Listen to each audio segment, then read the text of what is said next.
أعوذ بالله من الشيطان الرجيم. بسم الله الرحمن الرحيم. يا أيها الذين آمنوا لا تحلوا شعائر الله ولا الشهر الحرام ولا الهدي ولا القلائد ولا آمين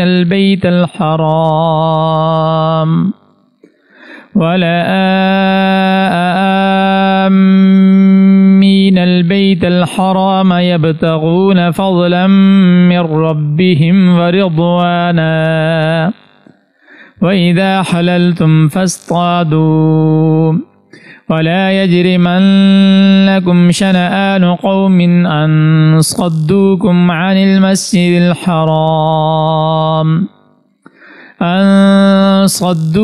عن المسجد الحرام أن تعتدوا وتعاونوا على البر والتقوى ولا تعاونوا على الإثم والعدوان واتقوا الله إن الله شديد العقاب۔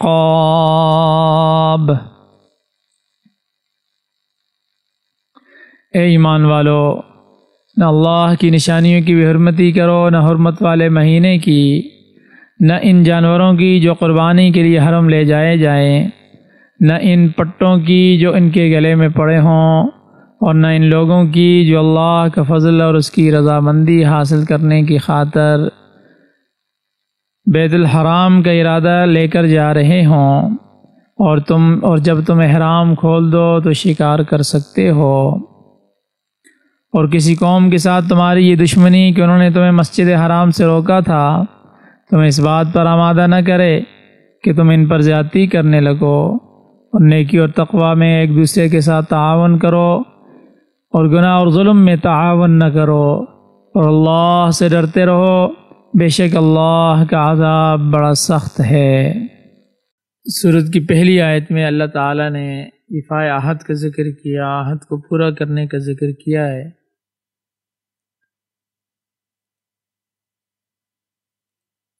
کیونکہ اجتماعی زندگی میں انسانیت کی کامیابی اور فلاح اسی پر ہے کہ شریعت کے تمام احکام اللہ تعالیٰ کے ساتھ عہد و پیمان جن میں ہم نے کیا ہے ان کی پابندی ضروری ہے۔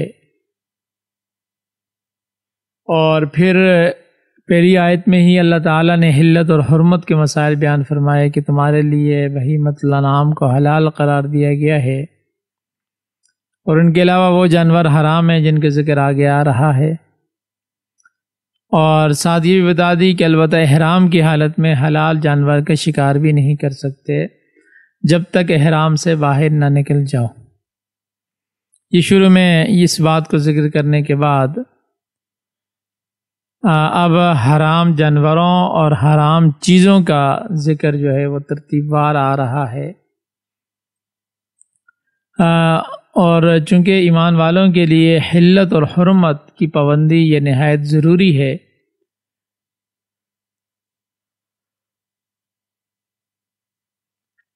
اور اسی کو ایفاء عہد سے تعبیر کیا گیا ہے۔ فرمایا کہ یا ایھا الذین آمنوا، اے ایمان والو، لا تحلوا شعائر اللہ کی شعائر کی بے حرمتی نہ کرو۔ شعائر یہ شعیرہ کی جمع ہے، اور اس سے مراد وہ چیزیں ہیں جو اللہ تعالیٰ کی عظمت اور اللہ تعالیٰ کی معبودیت کا نشان ہے، جو اللہ کی عظمت کا نشان ہے، اللہ کی بڑائی کا نشان ہے۔ فرمایا کہ ان کی بے حرمتی نہ کرو، اور یہ شعائر اللہ جو ہیں ان کے احترام ملت ابراہیمی کے ایک ضروری حکم اور ہمارے دین کا بھی ایک ضروری جز ہے، حصہ ہے۔ دین کے جو دوسرے اصول ہیں، مثلا اللہ کی وحدانیت پر ایمان، نماز کو قائم کرنا، مصیبت پر صبر کرنا، اللہ کی نعمتوں پر شکر ادا کرنا، جس طرح یہ دین کے بنیادی اصول ہیں تو اسی طرح شعائر اللہ کی تعظیم بھی ایک اہم اور بنیادی اصول ہے۔ اور پھر شعائر اللہ میں بہت سی چیزیں ہیں، مثلا حرم ہے، بیت اللہ شریف ہے، جمرات ہے، صفا و مروہ ہے، قربانی ہے، احرام ہے، اذان، نماز، اور اسی طرح شریعت کے سارے احکام اس کے اندر شامل ہیں۔ اور صفا و مروہ کے متعلق اللہ نے خود قرآن کے اندر فرمایا ان الصفا والمروہ من شعائر اللہ، یعنی صفا اور مروہ پہاڑیاں جو ہیں، یہ دو پہاڑیاں جو ہیں یہ اللہ تعالیٰ کی نشانیوں میں سے ہیں، اللہ تعالیٰ نے سب کی تعظیم کا حکم دیا ہے۔ اور شاہ ولی اللہ محدث دہلوی رحمۃ اللہ علیہ فرماتے ہیں کہ یہ چار چیزیں اعظم شعائر اللہ میں سے ہیں، یعنی ایک تو شعائر اللہ ہو گیا نا، ایک اعظم، یعنی ان میں جو سب سے بڑی چیزیں ہیں وہ کیا ہیں؟ فرمایا کہ وہ چار چیزیں حضور علیہ الصلاۃ والسلام کی ذات مبارکہ، قرآن کریم، بیت اللہ شریف اور نماز۔ یہ قدرت کے سب سے بڑے نشان ہیں، ان کی تعظیم انتہائی ضروری ہے، سب سے زیادہ ضروری ہے۔ اور پھر سورہ حج میں اللہ نے یہ بھی فرمایا کہ وَمَن يُعَظِّمْ شَعَائِرَ اللَّهِ فَإِنَّهَا مِن تَقْوَى الْقُلُوبِ، جو شخص شاعر اللہ کی تعظیم کرے گا تو اس کا مطلب یہ ہے کہ اس کے دل میں تقوی موجود ہے۔ جو آدمی تقوی سے خالی ہوگا، جس کا دل اللہ کے خوف سے، اللہ کے ڈر سے خالی ہوگا، اس سے تعظیم شاعر اللہ کی توقع نہیں کی جا سکتی۔ تو بہرحال فرمایا کہ شاعر اللہ کی بے حرمتی نہ کرو، اور وَلَا الشَّهْرَ الْحَرَامَ، اور نہ حرمت والے مہینوں کی بے حرمتی کرو۔ حرمت یا ادب والے مہینے یہ چار ہیں، اور قرآن میں دوسری جگہ اللہ نے بیان فرمایا ان عدت الشہور عند اللہ 12 شہرا، کہ اللہ کے نزدیک مہینوں کی تعداد 4 ہے، اور پھر فرمایا کہ منہا 4 حرم، جن میں سے 4 حرمت والے ہیں جن میں لڑائی کرنا جائز نہیں ہے۔ اب وہ جو حرمت والے مہینے ہیں ان کے نام تو قرآن میں موجود نہیں ہیں، لیکن نبی کریم صلی اللہ علیہ وسلم نے ان کی وضاحت فرمائی کہ ان میں سے ایک علیحدہ ہے اور 3 اکٹھے ہیں، یعنی رجب، ذوالقعدہ، ذی الحجہ اور محرم۔ اور یہ بھی ملت ابراہیمی میں بھی یہی حکم تھا کہ ان مبارک مہینوں میں لڑائی کی ابتدا نہیں کرنی چاہیے۔ اگر کفار کی طرف سے ابتدا ہو تو پھر دفاع کی اجازت ہے، ہاں دفاع کی اجازت ہے، لیکن اپنی طرف سے ان مہینوں میں حملہ نہ کریں۔ اور سورہ بقرہ میں بھی اسی کے متعلق پوچھا گیا یسألونک عن الشہر الحرام قتال فیہ، کہ آپ سے حرمت والے مہینوں میں قتال، لڑائی کے بارے میں پوچھتے ہیں۔ آپ نے فرمایا کہ قل قتال فیہ کبیر، آپ کہہ دیجیے کہ ان مہینوں میں لڑائی کرنا سخت گناہ کی بات ہے، لیکن کافروں نے چونکہ اس سے بھی بڑے گناہ کا ارتکاب کیا لہٰذا ان سے لڑائی کی اجازت ہے۔ لیکن بہرحال خلاصہ یہ ہے کہ حتی الامکان ان مہینوں میں جنگ کی ابتدا سے گریز کیا جائے۔ اور پھر زمانہ جاہلیت میں بھی ان مہینوں کے احترام کفار بھی کرتے تھے، اور جب یہ مہینے آتے تھے تو ہتھیار اتار کر رکھ دیتے تھے، کسی سے چھیڑ چھاڑ نہیں کرتے تھے۔ لیکن ان میں ایک مسئلہ تھا، وہ یہ کرتے تھے، مثلا لڑائی کرتے کرتے رجب کا مہینہ آ گیا، اور رجب کا مہینہ ہے تو حرمت والے مہینوں میں سے، اب اس میں لڑائی تو جائز نہیں ہے، یا ذوالقعدہ کا مہینہ آ گیا، تو اب کیا کرتے؟ کہتے کہ نہیں، اس دفعہ رجب کا مہینہ ابھی نہیں آئے گا، اس دفعہ پہلے شعبان کا مہینہ آئے گا، بعد میں رجب کا مہینہ آئے گا۔ یعنی مہینوں کو چینج کرتے تھے، تبدیل کر دیتے تھے۔ اس کو قرآن نے نسی کہا ہے، اور قرآن میں سورہ توبہ میں یہ انما النسیء زیادۃ فی الکفر، کفار کے لیے نسی کے ارتکاب بہت بری بات ہے۔ یعنی یہ جو ہیلے بہانے نا، یعنی بھائی حرمت والے مہینے کا ہم احترام تو کرتے ہیں، لیکن اس دفعہ حرمت والا مہینہ ابھی نہیں ہے، 1 مہینے کے بعد آئے گا، 2 مہینے کے بعد آئے گا، تو یہ کرتے تھے بہرحال۔ تو بہرحال فرمایا کہ بے حرمتی نہ کرو اللہ کے شعائر اور حرمت والے مہینوں کی، اور ولا الہدیہ، اور نہ قربانی کے جانوروں کی۔ عام جو قربانی کے جانور ہوتا ہے جو ہم لوگ قربانی کرتے ہیں اس کو اضحیہ کہا جاتا ہے، مگر جو جانور اللہ تعالیٰ کی نیاز کے لیے حرم شریف کی طرف لے کر جائے جاتے ہیں تو ان کو ہدی کہا جاتا ہے۔ تو فرمایا کہ اللہ کے ہاں یہ بھی محترم ہے، قابل احترام ہے، ان کی بے حرمتی بھی نہ کرو۔ اور پھر یہ ہے کہ قربانی کے لیے ایسے جانوروں کے گلے میں پٹا یا کوئی بھی نشانی ڈال دی جاتی تھی جس سے یہ ظاہر کرنا مقصود ہوتا تھا کہ بھئی یہ قربانی کے جانور ہیں جو حرم شریف جا رہے ہیں، لہذا راستے میں کوئی ان سے چھیڑ چھاڑ نہ کرے۔ اور فرمایا کہ وَلَلْقَلَائِدَ، اور پٹے والے جانوروں کی بھی بے حرمتی نہ کرو، کیونکہ یہ اللہ کے راستے میں قربانی کے لیے جا رہے ہیں، تو ان کے گلے میں پٹا ڈال دیتے تھے تاکہ پتہ چلے کہ یہ قربانی کے لیے جا رہے ہیں۔ تو زمانے جاہلیت میں بھی عام طور پر ایسے جانوروں کا احترام کیا جاتا تھا۔ اور وَلَا آمِينَ الْبَيْتَ الْحَرَامِ، بیت اللہ شریف کی طرف قصد کر کے جانے والے لوگ بھی محترم ہیں، یعنی جو لوگ بیت اللہ اب تو چونکہ سفر آسان ہو چکے ہیں، پہلے پیدل سفر ہوتے تھے، اونٹوں پہ سفر ہوتے تھے، گھوڑوں پہ ہوتے تھے، مہینوں لگ جاتے تھے، تو فرمایا کہ وہ لوگ جو بیت اللہ کی طرف کے ارادے سے گھر سے نکلے ہیں اور وہ لوگ بھی محترم ہیں، یعنی جو لوگ حج یا عمرے کے ارادے سے سفر کر رہے ہیں ان سے کسی قسم کی چھیڑ چھاڑ یا لڑائی نہیں ہونی چاہیے۔ وہ اللہ کے مہمان ہیں، وہ اللہ کے گھر کی طرف جا رہے ہیں، ہو سکے تو ان کی خدمت کرو، نہ کہ ان کو ایذا پہنچاؤ۔ اور پھر حضور علیہ السلام جو اپنے 1400 صحابہ کے ساتھ سن 6 ہجری میں عمرے کے ارادے سے نکلے تھے، مگر مشرکین نے ان کو حدیبیہ کے مقام پر روک دیا۔ قربانی کے جانور بھی ان کے ہمراہ تھے، مگر کفار نے انہیں عمرہ کرنے کی اجازت نہ دی، اور اس بات پر صلح ہو گئی کہ اس سال مسلمان عمرے کیے بغیر واپس چلے جائیں گے، البتہ اگلے سال عمرہ ادا کر سکیں گے۔ اور چنانچہ صلح کی شرائط کے مطابق صحابہ کرام رضوان اللہ علیہم اجمعین نے جانور وہیں ذبح کر دیے اور مدینہ طیبہ واپس آ گئے۔ تو اور پھر آپ صلی اللہ علیہ وسلم سن 7 ہجری میں آپ نے عمرہ قضا کیا۔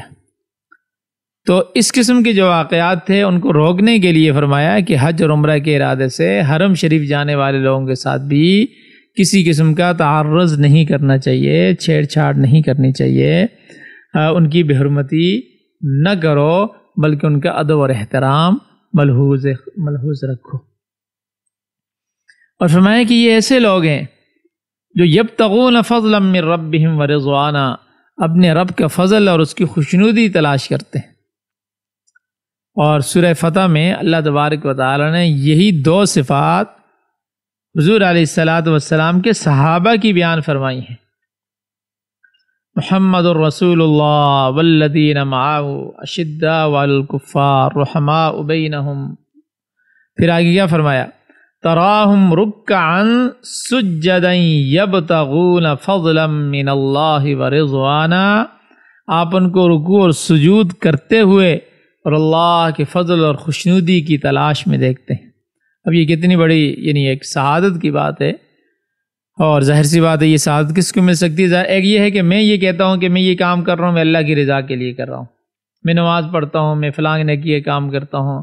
کوئی بھی کہتا ہے کہ بھائی میں اس لیے کر رہا ہوں کہ میں اللہ کی رضا کے لیے، اور ایک یہ کہ اللہ خود کہہ رہا ہے، اللہ خود کہہ رہا ہے کہ بھائی یہ میرا بندہ یہ میری رضا کے لیے کام کر رہا ہے، تو ظاہر سی بات ہے اس سے بڑی ظاہر سی بات دنیا میں کوئی آدمی بھی یہ دعویٰ نہیں کر سکتا، وہ کوئی بھی ہے انسان، وہ کوئی بھی یہ دعویٰ نہیں کر سکتا کہ میری نیت بالکل خالص ہے۔ ہاں کوشش تو کی جاتی ہے، ظاہر سی بات ہے ہر مسلمان کوشش کرتا ہے اور اپنی نیت کو خالص رکھنے کی کوشش کرتا ہے، لیکن دعویٰ نہیں کر سکتا۔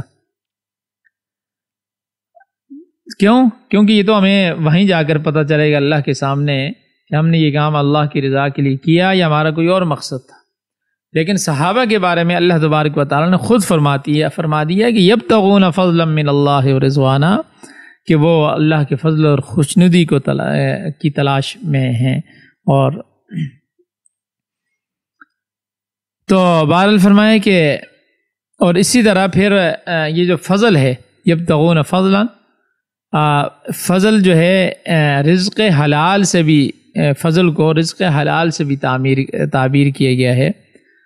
سورہ جمعہ میں آتا ہے، فرمایا کہ وابتغوا من فضل اللہ، یہ جمعے کی یعنی جب جمعے کی نماز ادا کر لو تو پھر زمین میں پھیل جاؤ، اور وابتغوا من فضل اللہ، اللہ کے فضل یعنی رزق کو تلاش کرو۔ تو رزق حلال جو ہے یہ فضل میں سر فہرست ہے۔ اس وجہ سے کہتے ہیں نا، انسان جب اللہ تبارک و تعالیٰ سے دعا کرے تو اللہ سے اللہ کا فضل اور رحمت مانگے۔ یہ ایسی دعا ہے، اس میں انسان کی دنیا اور آخرت کے سارے کام بن جاتے ہیں۔ اللہ کا فضل مل گیا تو فضل، یہ تو میں نے صرف ایک بات بتائی ہے کہ یعنی اس میں رزق حلال ہے، باقی بھی دنیا کی تقریباً نعمتیں اس کے اندر آ جاتی ہیں، اور پھر جس پر اللہ کی رحمت ہوگی تو اس کی دنیا بھی بن گئی، اس کی آخرت بھی بن گئی۔ اور اس رزق کی جو تلاش ہے، اسلام میں اس کو بڑی اہمیت بھی حاصل ہے۔ جائز ذرائع سے روزی تلاش کرو، اس پر کوئی پابندی نہیں ہے۔ فرمایا کہ آپ جمعہ کو بھی کاروبار کر سکتے ہو، اس دن مکمل طور پر کام کاج بند کر دینا یہ کوئی ضروری نہیں ہے۔ ہاں، اگر کوئی مصلحت کی خاطر مکمل چھٹی بھی کر دی جائے تو اس میں بھی ممانعت نہیں ہے، لیکن چھٹی کرنی کوئی ضروری بھی نہیں ہے۔ تو ہاں، نماز پڑھنی ہے تو نماز کے بعد اللہ نے خود فرما دیا کہ بھائی نماز پڑھو، اور نماز کے بعد وابتغوا من فضل اللہ، پھر اللہ کے اس کو فضل کو، حلال روزی کو تلاش کرو۔ اور چونکہ فضل سے مراد یہ بھی علماء نے لکھا ہے کہ زندگی کو خوش اسلوبی سے اچھے طریقے سے بسر کرنے کے لیے اپنے اور اپنے لاحقین، اپنے گھر والوں کے لیے رزق حلال حاصل کیا جائے، تو یہ اللہ کے ہاں یہ چیز پسندیدہ ہے۔ اور دوسرا لفظ یہاں پر آیا ہے رضوان۔ رضوان سے مراد مفسرین نے لکھا ہے اللہ کا قرب، اور یہ چیز نیکی، عبادت اور احکام الہی کی تعمیل سے حاصل ہوتی ہے۔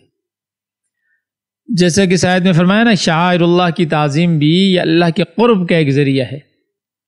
تو بہرحال فرمایا کہ ان جو حج اور عمرہ کرنے والے ہیں ان کا بھی احترام کرو جو اللہ کا فضل اور اس کی خوشنودی کی تلاش میں نکلے ہیں۔ اس سے یہ بات بھی معلوم ہوئی کہ حج یا عمرے کے سفر کے دوران اگر جائز ذرائع سے انسان تجارت بھی کر لیتا ہے اور جس سے کچھ چند پیسے آ جائیں تو اس میں بھی کوئی حرج کی بات نہیں ہے، لیکن شرط یہ ہے کہ نیت محض تجارت کی نہ ہو، نیت خالص حج کرنے کے لیے ہو۔ ہاں، اگر اس میں پھر موقع مل گیا تو تجارت بھی کر لی تو اس کی ممانعت نہیں ہے۔ سورہ بقرہ میں بھی موجود ہے، لیس علیکم جناح ان تبتغوا فضلا من ربکم، تم پر کوئی حرج نہیں ہے کہ تم اپنے رب کے فضل تلاش کرو، یعنی تجارت وغیرہ کر لو۔ اصل میں ہوتا یہ تھا کہ بعض لوگوں کی ابتداءً نیت ہی مال محض جو ہے وہ مال لے جانے اور وہاں سے مال لانے کی ہوتی تھی، تو اس قسم کا حج درست نہیں ہوتا، بلکہ یہ تو تجارت ہو گئی ہے۔ اور بعض لوگ صرف سیر و تفریح کے لیے حج کے سفر کا ارادہ کرتے ہیں، اور یعنی وہ یہ کہتے ہیں کہ چلو یورپ اور امریکہ کی سیر نہ کی، مکہ اور مدینہ کی کر لی، تو یہ بھی درست نہیں ہے۔ اور یہ چیزیں آج بھی ہوتی ہیں۔ بعض لوگ، کتنے لوگ ہیں جو جاتے ہی یہاں سے اس لیے ہیں کہ ہم سے وہاں سے فلاں چیزیں لے کر آئیں گے، اور بعض لوگ ایسے بھی ہیں اور کہتے ہیں کہ چلو گھوم پھر کر آ جائیں گے۔ تو بہرحال نیت جو ہے وہ خالص حج عمرے کی ہونی چاہیے، کیونکہ یہ بہت بڑی عبادت ہے۔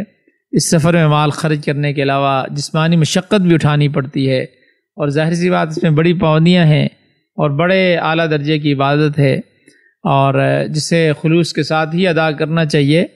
لیکن یہاں پر یہ مسئلہ بتا دیا کہ ضمناً یعنی یہ بات کہ تجارت بھی کر لو تو ٹھیک ہے، اس میں کوئی حرج کی بات نہیں ہے۔ اور آج کل تو اللہ تبارک و تعالی سب کو ہدایت دے، کتنے لوگ بیچارے حج کر کے آ جاتے ہیں، عمرہ کر کے آ جاتے ہیں، لیکن ان کو جو نماز ہے وہ بھی نہیں آتی۔ حج اور عمرہ تو دور کی بات ہے، وہاں جا کر وہ کیا کرتے ہیں تو کچھ پتہ نہیں ہے، بس وہ ان کی کہانیاں ہی ہوتی ہیں۔ تو بہرحال تو بات یہ چل رہی تھی، اور پھر آگے فرمایا کہ پچھلی آیت میں بھی شکار کے متعلق بات آئی تھی، تو یہاں بھی یہ فرمایا وَإِذَا حَلَلْتُمْ فَاصْطَادُوا، جب تم حلال ہو جاؤ یعنی احرام کھول دو تو تمہیں شکار کی اجازت ہے۔ احرام کی حالت میں ممنوع ہو گیا تھا، اب تمہارے لیے مباح ہے۔ اور اگلی جو بات ہے، اصل میں فتح مکہ سے پہلے مسلمانوں کو حج اور عمرہ اور طواف یعنی زیارت بیت اللہ کی اجازت نہیں تھی، کفار مکہ نے روکا ہوا تھا۔ سن 6 ہجری میں بھی جب صحابہ حضور صلی اللہ علیہ وسلم کے ساتھ جانے لگے تو کفار نے روک دیا۔ اب یہ جو اگلی بات ہے وَلَا يَجْرِمَنَّكُمْ، تو اس میں کفار کی طرف سے اسی قسم کی اسلام دشمنی کی طرف اشارہ ہے، تو فرمایا کہ وَلَا يَجْرِمَنَّكُمْ شَنَآنُ قَوْمٍ أَنْ صَدُّوكُمْ عَنِ الْمَسْجِدِ الْحَرَامِ، کہ جس قوم نے تمہیں مسجد حرام سے روکا اس قوم کی دشمنی تمہیں آمادہ نہ کرے کہ ان تعتدوا، کہ تم بھی ان پر تعدی کرو۔ یہ بڑی اہم بات ہے، اور خصوصاً ہمارے لیے آج کل اگر ہم اس پر عمل کر لیں تو بہت سے مسئلے حل ہو جائیں۔